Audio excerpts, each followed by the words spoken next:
Bom, depois de todos os custos levantados e a lista de convidados prontas, nós estávamos um dia almoçando e aí o Afonso teve a ideia e falou: e se a gente casasse fora do país? Que a gente conseguisse unir uma viagem para um lugar que a gente já gostaria de conhecer e levasse algumas pessoas e fizesse uma cerimônia e casasse fora. E aí eu lembro que na hora eu falei, imagina, isso é totalmente inviável, isso aí é coisa de artistas, de atores, de caras, eu ainda brinquei com ele, porque é inviável o custo de tudo isso. Aí ele falou, vamos então dar uma olhada, né, sem compromisso, e a gente começou algumas cotações para uma viagem normal. Então a primeira coisa foi reduzir a lista, né, então a gente fez o quê? A gente arcaria com as famílias, então com os irmãos, famílias, né, e com os nossos pais, porque a gente não teria condição de pagar passagem para todo mundo, e eles também não teriam condições de ir.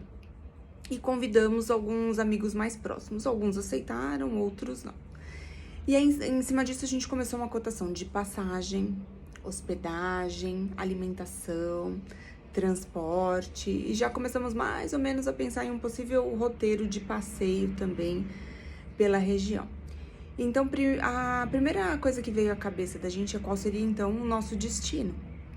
A gente estava com as crianças pequenas, então a Helena tinha 2 anos, e os outros também eram pequenos, então precisaria ser um lugar onde tivesse uma comida que, né, mais ou menos agradasse todo mundo, que fosse calor, que tivesse um clima agradável pra gente poder ir. E como nós não teríamos férias, teria que ser na extensão de um feriado prolongado aqui em São Paulo.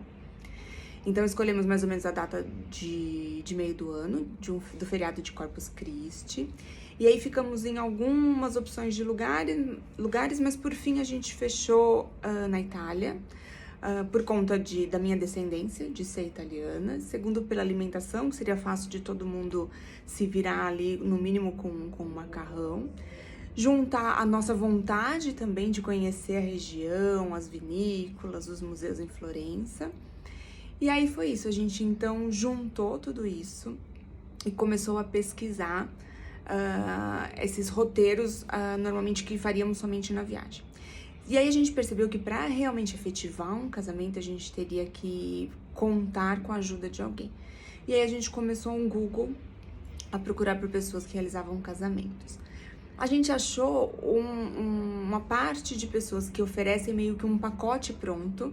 Então você vai com um número determinado de pessoas, fica em tal lugar ou divide em 2 lugares e aí oferece o cerimonialista, uma música, então uns pacotes mais ou menos prontos. E isso não agradou a gente, e a gente queria mais ou menos personalizar os nossos sonhos, as nossas vontades. E aí foi quando a gente chegou na Juliana, que tem uma empresa, uma brasileira que mora em Florença há muitos anos, e ela oferece esse serviço de planejar e realizar todo o teu casamento lá.